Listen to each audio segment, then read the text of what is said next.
Banyaknya itu. Sampai ke ujungnya baru dia terkejut jawabannya. Ternyata di situ yang mungkin udah kelaparan lama kali yang namanya ikan ini. Langsung kumpul itu ratusan sampai ribuan. Itu mencapik-capik yang namanya kulitnya ular tadi sebagai santapannya, sampai pataknya semua sekali. Dan itu tidak habis. Ternyata Allah Ta'ala mikirkan rezekinya lewat ular tadi, yang tidak bisa dipikirkan oleh manusia. Dari mana makanya ikan itu terjawab langsung sujud kepada Allah Ta'ala yang namanya orang yang takwa ini tadi, untuk membuktikan ayat tersebut. Karena lagi untuk mikir besok saya makan apa.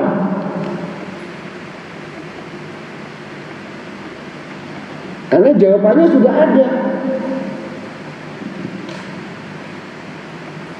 Kalau memang betul-betul kamu orang yang takwa tadi, pasti kamu ditunjukkan bahwa itu rezeki dari Allah, bukan rezeki dari manusia.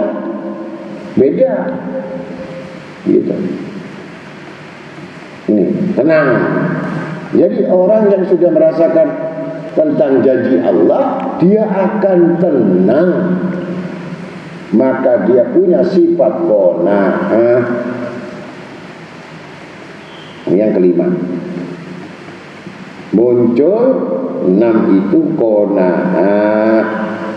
Jadi kalau sudah tenang itu baru kamu bisa qanaah. Bukan yang dimaksudkan sekarang qanaah. Masih bingung, mikirkan mau kemana-kemana. Nanu qasamna bainahum ma'isyatahum fil hayati dunya. Kami yang membagi di antara mereka urusan rezeki penghidupan mereka.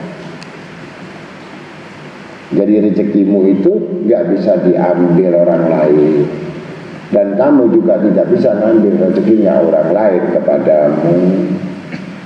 Mereka sudah ada porsi dan tempat masing-masing yang tidak bisa diambil siapapun bentuknya, kecuali Allah yang memutuskannya. Begitu kira-kira. Ini qanaah. Jadi jangan khawatir kalau ada pekerjaan diserobot orang lain, udah, itu bukan rezekimu.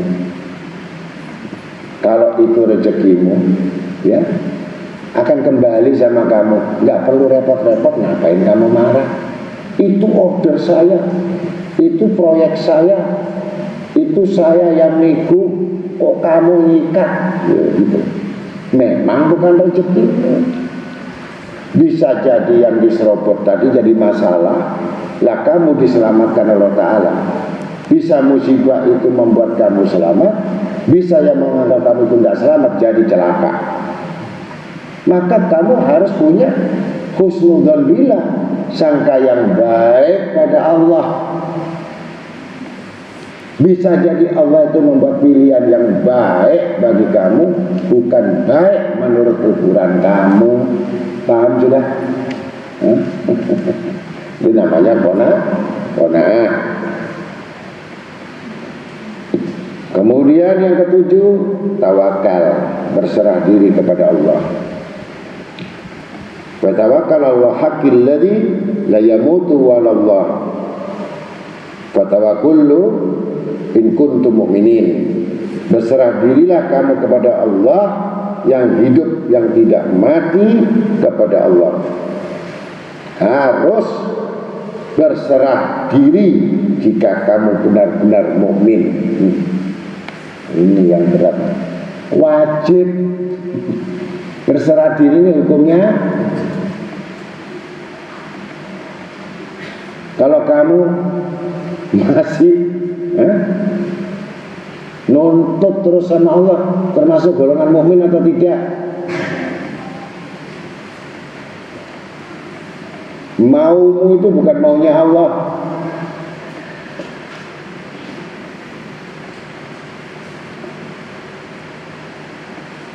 Kalau sudah tawakal, berserah diri, kamu baru mengetahui Allah yang mengurus. Kalau Allah yang mengurus, dibantukan dari para malaikatnya yang ikut mengurus. Enak nggak? Kalau Allah mengurus, mana yang nggak gampang? Mana? Kalau kamu yang ngurus, ya udah, kamu dapatnya yang kamu urus tidak sebesar Allah yang mengurus. Bukan kamu pasrah, sudah saya nggak kerja, biar Allah yang ngurus. Bukan begitu. Nanti salah lagi.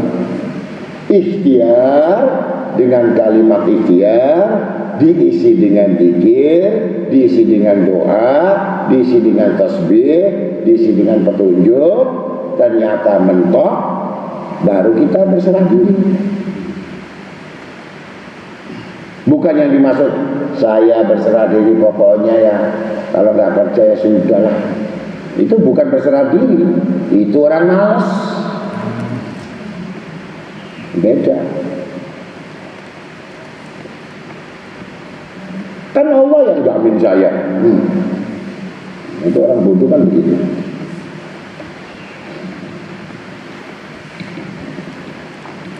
Sudah tawakal.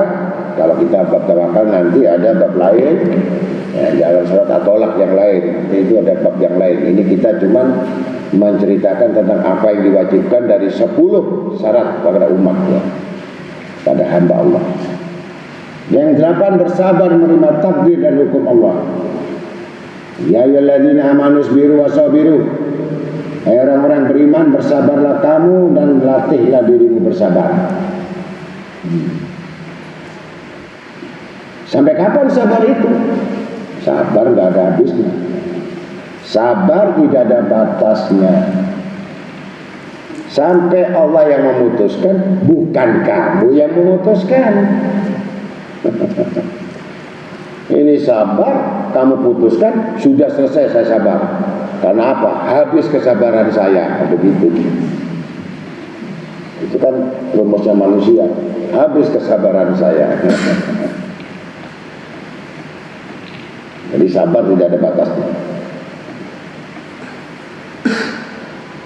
Apa sabar?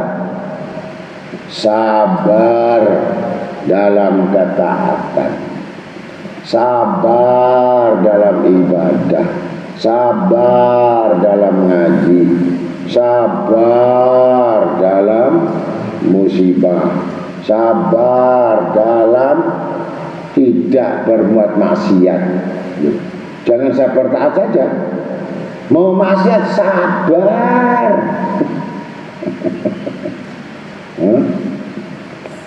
Dipikir orang sabar tuh saya dikir, saya puasa, tapi kena maksiat gak sabar. Itu namanya bukan sabar. 9, syukur terhadap nikmat Allah. Waskuru nikmat Allah in kuntum iyyahu ta'budun. Bersyukurlah pada nikmat Allah jika kamu benar-benar untuk menyembahnya. Bersyukurlah pada nikmat Allah jika kamu benar-benar itu mau untuk menyembahnya. Sekecil apapun yang diperoleh, sekecil apapun yang diberikan kamu, wajib bersyukur.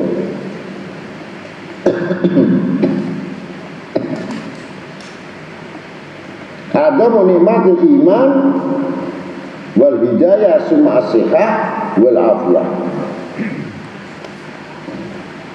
Nikmat yang terbesar yang banyak dilupakan orang ialah iman. Itu nikmat. Dan pertolongan Allah Ta'ala kemudian itu summa sehat walafiat. Orang dikasih sehat, ya. Sehat itu badannya, walafiat itu sehat akal sama rohaninya. Bisa banyak orang itu sehat, sakit pikirannya, sakit hatinya. Ini bukan afiat. Afiat adalah bentuk sehat akalnya, sehat rohaninya. Begitu. Ini kelihatannya sehat-sehat tapi rusak hatinya, pikirannya. Itu bukan afiat. Ya. Itu sehat saja itu. Tapi kosong gitu. Jadi yang diminta sehat walafiat. 10, makanan yang halal. Kulu min thayyibatin marojaknakum rizqan halalan. Nah, ini yang paling berat. Tidak diambil itu nanti diambil orang lain. Kalau diambil itu kok saya ragu-ragu. Daripada orang lain saya ambil aja gitu. Lah iya dah. Kan sayang kalau gak diambil ya. Kok enak itu orang, saya sudah ngurus-ngurus ya, dia gak pernah urus langsung dapat. Saya ngurus-ngurus tapi kok ada kandungan-kandungan yang meragukan begitu. Saya sudah capek-capek ngurusnya kan, kok dia enak ngambil. Udahlah saya ambil, yang penting saya taubat tadi. Itu bahasanya. Bahasa manusia apa? Yang makanlah kamu dari rezeki yang halal. Ternyata dia tidak mampu menahan diri dari apa yang diharamkan. Siapakah itu? Adalah orang-orang yang tanda-tanda itu golongan orang yang tidak bersyukur. Bagaimana orang bersyukur ditambah nikmat, orang kufur itu dapat azab. Jadi rezeki yang haram itu pasti disiksa. 1 bulan ini hasilnya kerja, tapi 1 tahun salurannya buntu. Hanya sekali diambil, haram, anaknya, istrinya, dirinya, keluarganya dapat. Udah siksa keluarganya dapat, neraka semuanya. Kemudian yang selokan buntu ini untuk dia nggak ada yang masuk yang baik. 1 tahun, bahkan ada yang 2 tahun, ada yang 3 tahun, 5 tahun nggak ada masukan. Kenapa? Dia pasti bertanya, dosa apa saya? Nggak tahunya jalan yang dibukakan oleh Allah Ta'ala itu ditutup sendiri. Bukan Allah yang menutup, dia sendiri menutup. Begitu dapat semua apa yang didapat ini semua hartanya, mubadzir. Dibuang sama Allah itu mubadzir. Mubadzir ini sudah dia dapatnya haram, mubadzirnya juga dosa. Dosa yang satu ditambah dosa yang kedua, numpuk. Tapi nggak sadar. Maka tertutup cahaya itu, maka tampaklah sifat-sifat yang buruk padanya. Kalau dia tidak bertobat kepada Allah Ta'ala, niscaya dia akan terus hatinya gelap dan terus sengsara, sampai sengsaranya dibawa mati dalam kegelisahan. Orang yang makan haram itu pasti gelisah. Ya. Dibuat zikir nggak kena, dibuat sholat nggak kena, dibuat puasa nggak kena, dibuat amal nggak kena semua, luput. nggak ada harganya sama sekali.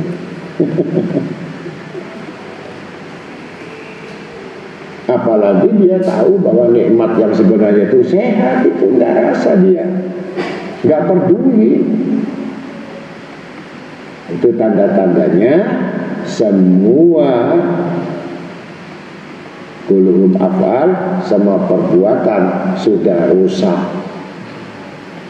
Amal rusak, ibadahnya rusak, sholatnya rusak, sedekahnya rusak, ucapannya rusak, pandangannya rusak, jalannya rusak. Tapi katanya benar.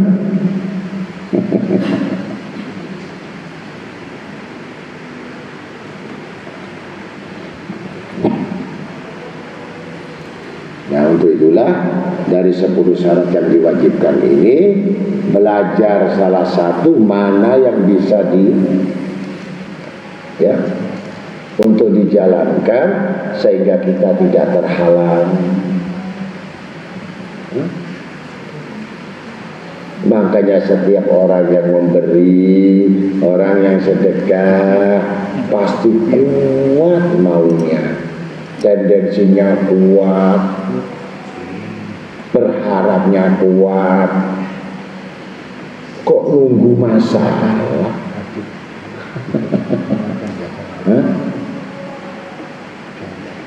Orang sedekah kok nunggu masalah?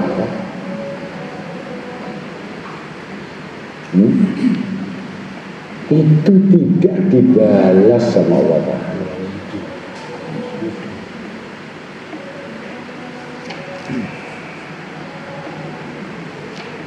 Paham sudah? Dalam keadaan sempit apapun yang kamu miliki, ya, kalau memang kamu itu urusan dengan Tuhanmu, itu nggak jadi sempit. Tapi kalau kamu sempit, beramal pun kamu akan sempit. Bahkan untuk orang lain pun akan sempit.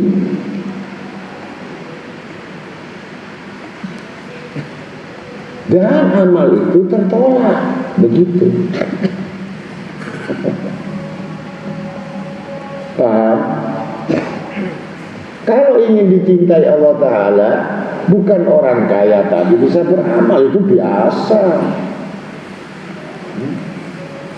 Tapi orang yang pas-pasan dia, satu piring dia makan dibagi 2 orang, dia kurangi nikmatnya itu. Harusnya satu piring dia bagi sama orang, padahal dia lapar, tapi ada yang lebih lapar gitu.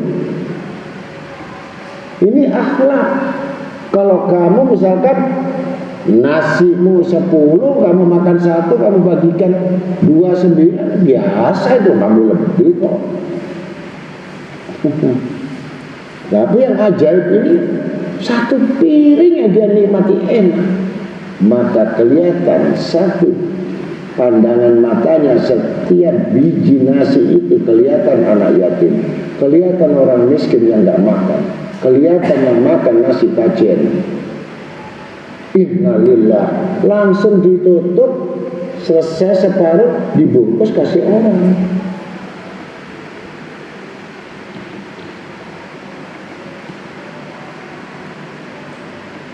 Itu tanda-tanda orang yang disebut pemurah. Bukan yang kamu ada, sisa kamu kasih orang. Itu bukan pemurah. Bukan. Wong itu ada sisa kok. Daripada ini basi, kita bungkus kasih orang. Itu bukan pemurah. Sebelum basi kasih orang. Ngerti maksudnya? Khairun nas anfa'uhum linnas.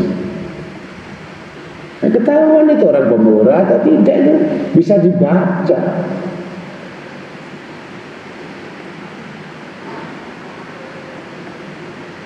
Jangan seperti orang kafir gitu loh. Orang kafir itu kalau sedekah dihitung ya, dihitung ngerti? Sepertinya datang ke dokter, satu kali menghadap 50.000. Dia tanya 10 masalah, berarti dia mengeluarkan 500.000. Ya, begitu. Itu sedekahnya orang kafir. Nah, diikuti sama orang-orang yang iman, yang takwa. Ikut-ikut orang kafir sedekah.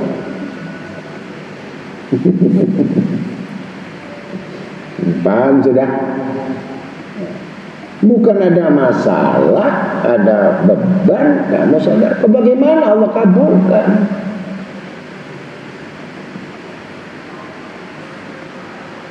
Belajar.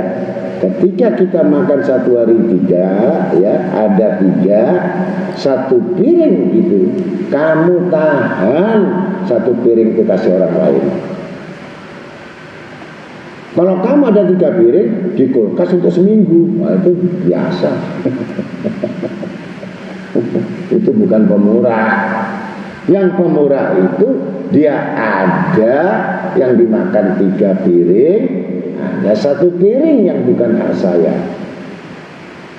Langsung dibungkus, dia nahan apa siang harinya atau malamnya nggak makan, biar makan malam ini dimakan sama orang yang ini tanda orang bersyukur kepada Allah. Mudah-mudahan yang singkat ini ya bisa dipahami sehingga kamu menjadi kebiasaan. Ya, ada kepentingan, nggak ada kepentingan, ada keinginan hajat, tidak ada hajat, mengalir terus seperti air, di mana air hujan yang tiada henti-hentinya, yang selalu menurunkan rahmat. Itulah orang yang dapat rahmat dari Allah Ta'ala, tidak mengenal kecil, tidak mengenal besar. Ya. Bahkan ada orang satu hari bukan manusia saja yang diberi makan. Saking takutnya sama Allah, di rumahnya itu juga ada penduduk. Jauh-jauh aku memberi makan mereka, jauh-jauh aku itu menunaikan hajat mereka. Tapi ada yang dekat sama aku ini yang aku tidak bisa melihat. Ini termasuk kelalaian dan termasuk tidak syukur. Itu bagi orang-orang alim yang takut pada Allah. Akhirnya dia ambil tepung atau gula 1 sendok, dia mencari di belakang rumah, di pinggir rumah, cari rumah semut.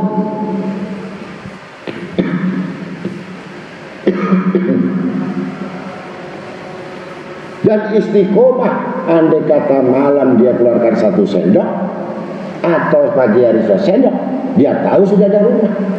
Apa yang ada di rumahmu adalah tanggung jawabmu di hadapan Allah. Ini orang yang takut sama Allah. Bukan 1 kilo, 1 sendok gula atau tepung yang dia cari di belakang rumah atau di pohon yang di pekarangannya dia. Jangan sampai makhluk ini semut nanti, jangan penduduk ini akan menuntut aku ketika aku masuk surga. Karena aku lapar ya Allah, mereka berlebihan makanan. Gara-gara semut tertunda surganya. Ya, mudah-mudahan ini agak dalam ya. Kalau kamu bisa mikirkan begitu. Yang punya burung gereja juga, yang punya kucing juga. Kalau kucing anggora biasa, kalau kucing kampung, apalagi kucing dudusan, walaupun anjing masuk di rumahmu, kamu tidak untuk melarangnya, bisa jadi dia minta makan kepadamu, karena Allah cinta kepadamu, maka didatangkan makhluk itu sebagai kamu wakilnya untuk memberi rezeki. Mudah-mudahan itu bisa diamalkan dan bisa dimengerti. Yang penting saya tidak bicara teori dan nasihat, tapi praktek yang di lapangan, praktek yang dijalankan. Cukup Allah yang memandang kita, cukup Allah yang melihat kita. Niscaya sebelum kita doa, sebelum kita berhajat, sebelum kita punya keinginan, Allah mendahulukan tangan kita untuk mengabulkan hajat-hajat kita. Assalamualaikum warahmatullahi wabarakatuh.